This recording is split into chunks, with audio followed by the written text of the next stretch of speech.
지금부터 IBS 인하대학교 방송국의 아침 정규 방송을 시작하겠습니다. 인하대학교 방송국은 본 대학의 이념과 전통을 수호하며 방송을 통해 인하인의 올바른 여론을 대변하고 대학 문화의 창달자로서의 임무를 다하고 있습니다. 아침신문 브리핑입니다.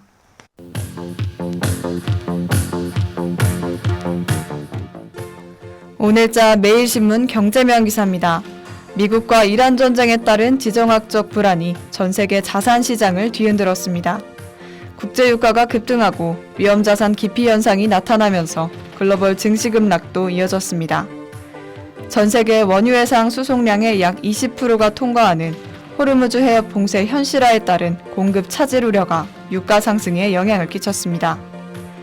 특히 이번 사태가 장기화될 경우 한국은 에너지 수급 불안과 함께 해상 운임 상승과 보험료 인상, 운송 지연 등의 부담이 커질 수 있습니다. 이에 대해 현대경제연구실장은 한국은 원유 의존도가 경제협력개발기구 중에 가장 높아 국제유가가 급등하면 타격을 입는다고 언급했습니다.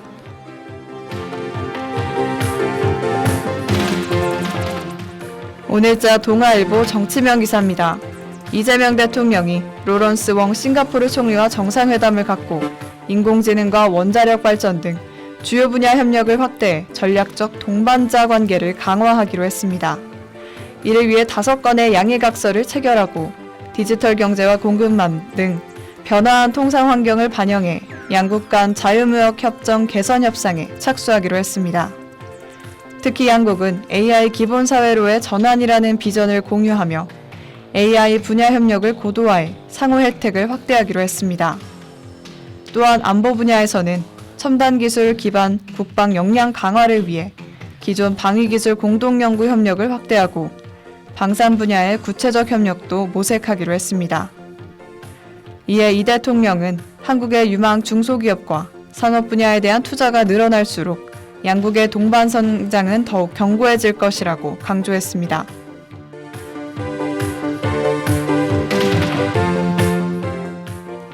오늘자 경향신문 사회면 기사입니다.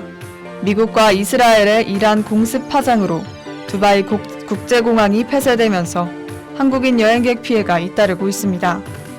이로 인해 유럽을 향해 출국하려다 인천공항에 발이 묶이거나 경유지인 두바이에 도착한 뒤 연락이 두절되는 등 혼란이 이어졌습니다. 두바이 공항은 유럽과 아시아를 잇는 중동 최대 허브 공항으로 이를 거점으로 둔 UAE 항공사들이 운항을 중단했습니다. 한편 인천국제공항공사는 미국의 이란 공습 영향으로 지난달 28일부터 2일까지 4일간 결항된 항공편이 총 25편이라고 밝혔습니다. 이에 항공업계 관계자는 이스라엘 공습 여파로 중동 긴장이 장기화될 것으로 보여 몇 달 이후 항공권을 취소하는 사례가 늘 것으로 전망했습니다. 지금까지 아침신문 브리핑의 김민경이었습니다.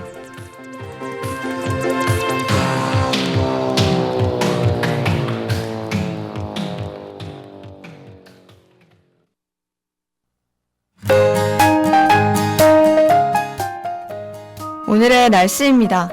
위출구 날씨는 최고 기온이 10도, 최저 기온이 2도로 흐린 날씨가 이어질 것으로 보입니다. 어제 내린 비로 인해 아침과 저녁 일교차가 다소 크니 따뜻한 옷차림과 보온용품을 챙겨 감기 조심하셔야겠습니다. 한편 미세먼지 농도는 보통 정도로 비교적 쾌적한 대기질이 예상됩니다. 이상으로 오늘의 날씨였습니다.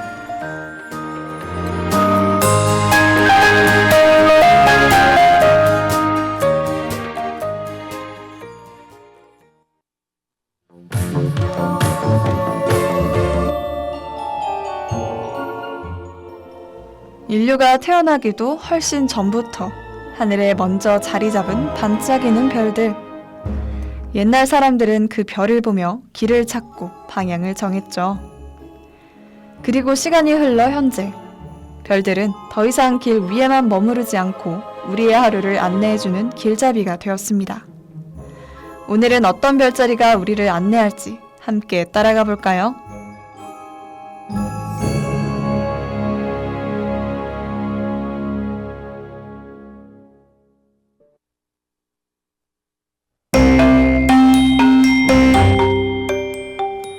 오늘 함께 살펴볼 별자리는 양자리입니다.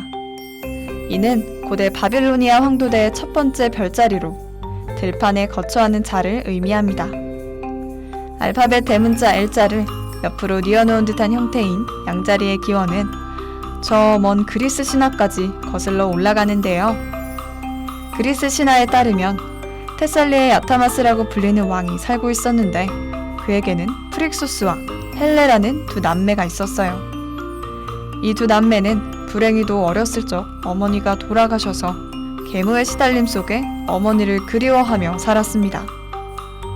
이것을 우연히 본 전령의 신 헤르메스는 남매를 불쌍히 여겨 황금 가죽을 가진 수작을 가지고 내려와 아이들을 보다 행복한 곳으로 보내기 위해 양에 태웠다고 해요. 양의 등을 타고 하늘을 날던 중 어린 헬레는 그만 아시아와 유럽을 나누는 해협에 떨어지고 말았어요. 훗날 사람들은 헬레의 가여운 운명을 기억하고자 이 해협을 헬레스폰트라 불렀습니다.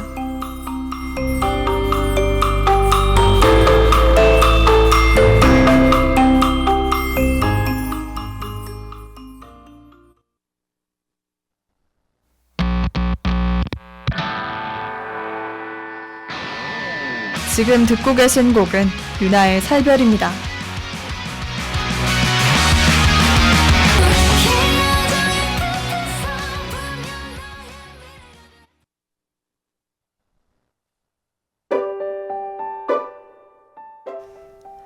헬레가 떨어지고 홀로 남은 프릭소스는 양을 타고 계속 날아가 흑해의 동쪽 연안에 자리 잡고 있는 콜키스에 안전하게 도착했습니다.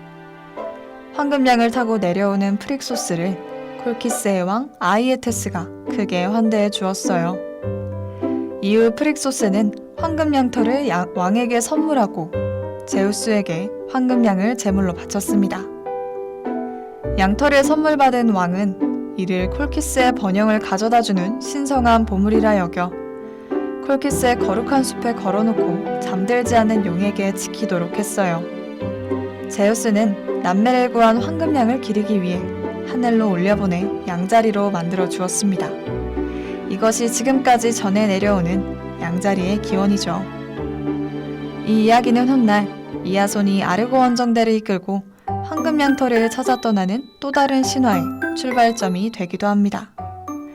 이렇게 하늘로 올라 탄생한 별자리는 신화 속 이야기를 넘어 사람들의 소망을 담은 행운의 상징으로 이어졌습니다. 신화의 퍼펙트맨 듣고 양자리는 어떤 행운을 상징하는지 함께 살펴볼까요?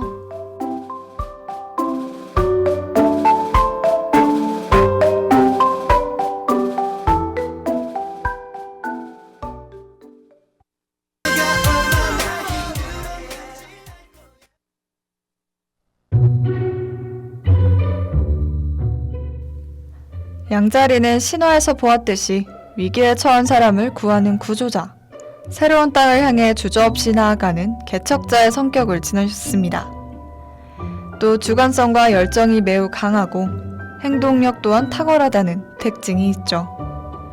행운의 색상은 레드로 양자리의 불의 기운이 가장 잘 살아나는 색이라고 해요. 그래서인지 양자리의 행운의 보석은 열정과 용기를 상징하는 루비인데요. 열정이 가득 담긴 루비처럼 올해는 망설임보다 한번 과감히 움직여보셔도 좋겠습니다. 특히 중요한 날 빨간 계열을 포인트로 쓰면 리더십과 자신감을 주어 더욱 돋보이게 만들어 주어 좋은 결과를 얻을 수 있다고 해요. 또 2026년은 이동과 문을 여는 상징이 강한 해라. 새 가방이나 신발처럼 앞으로 나아가게 하는 아이템들이 행운을 불러일으킬 거예요. 새 가방에 빨간 계열 액세서리를 하나 매치하면 왠지 양자리를 위한 행운의 수호신 같은 역할을 해줄 것만 같은 느낌이 가득하네요.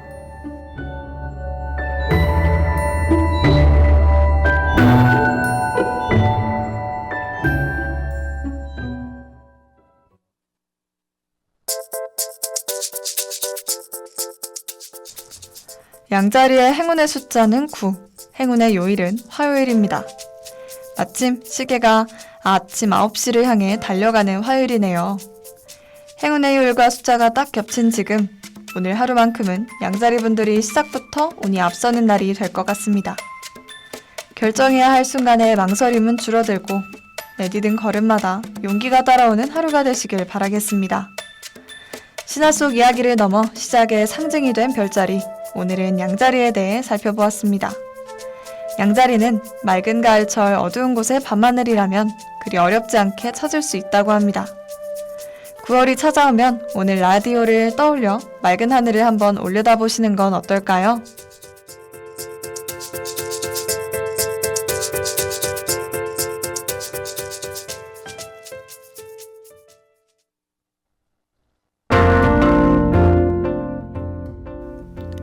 매주 화요일 아침 별자리와 관련된 새롭고 또 흥미로운 이야기들을 가지고 찾아올 테니까요. 다음 길을 안내할 별자리도 기대해주세요. 그럼 다음 주 이 시간에 다시 만나요. 모두 좋은 하루 보내세요.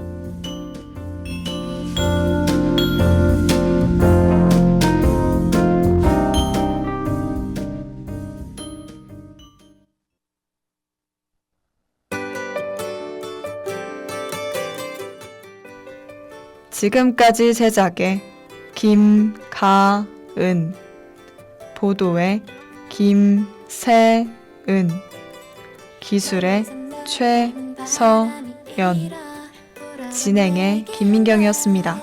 고맙습니다. 진짜로 소중한 것은 보이지 않는데. 지금까지 여러분께서는 IBS 인하대학교 방송국의 아침 정규방송을 들으셨습니다. 다음 정규방송 시간까지 안녕히 계십시오. 여기는 참된 방송 인하대학교 방송국입니다. IBS